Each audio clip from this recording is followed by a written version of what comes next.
শুধু তোমার বাণী নয় গো হে বন্ধু, হে প্রিয়,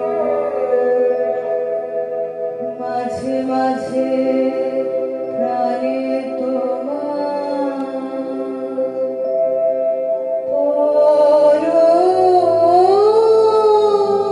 পরশখানি দিও। দেখো দেখো রে চিত্তকমলে চরণ পদ্মরাজে হায়, চরণ পদ্মরাজে হায়, অমৃত জ্যোতি বিভাসু। আমার কাছে গান শিখেছি বহু বছর। তারপরে দিদি চলে যাওয়ার পরে সেখান থেকে দীর্ঘ আজকে প্রায় 20 বছর হয়ে গেল প্রমিতাদির কাছে শিখছি। তো এটা আমাদের আজকের যে এই অনুষ্ঠান, এই দুই গরুর প্রতি আমাদের শ্রদ্ধার্ঘ্য, এটা এই অনুষ্ঠানটা যে একটা আমরা ভেবেছি, করতে পেরেছি, তার জন্য সত্যি খুব ভালো লাগছে। আশা করি অনুষ্ঠানটা সফলও হবে, কারণ এইভাবে আমাদের গুরুর আশীর্বাদ ছাড়া তো গান হয় না।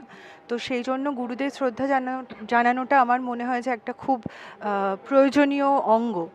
সেই জন্য এইভাবে গানে কথায় আজকে আমরা আমাদের দুই গুরুকে শ্রদ্ধা জানাবো।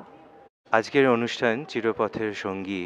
আমরা 3 বন্ধু মিলে, আমরা গুরু ভাই বোন মিলে আমরা ঠিক করেছি অনুষ্ঠান করব এবং আমাদের গুরুদের একটা শ্রদ্ধা, একটা প্রণাম জানানো। এবং শুধু তাই নয়, এই দুজন মানুষটি একটা সময় কলকাতাতে অসম্ভব জনপ্রিয় শিল্পী ছিলেন, যেভাবে ওরা একটা ডুও মিলে অনুষ্ঠান করতেন, চণ্ডালিকা নৃত্যনাট্য বা চিত্রাঙ্গদা বা নানান ধরনের অনুষ্ঠানে সবসময় ওদের দুজনের একটা বন্ধুত্ব, একটা পার্টনারশিপ, একটা ক্যামেরাডারি দেখা যেত। তো সেইটাকেই আরেকটু আমরা ভাবলাম যে সেটা নিয়ে একটু আলোচনা করব, সেইটাকে একটু আমরা ভাগ করে নেব সবার সঙ্গে। অনেক স্মৃতি থাকবে আজকে যেগুলো অনেকে জানেন না। তো আমাদের মনে হলো যে এইভাবে আমরা যদি আমাদের গুরু প্রণাম জানাতে পারি, আমার মনে হয় সবার ভালো লাগবে।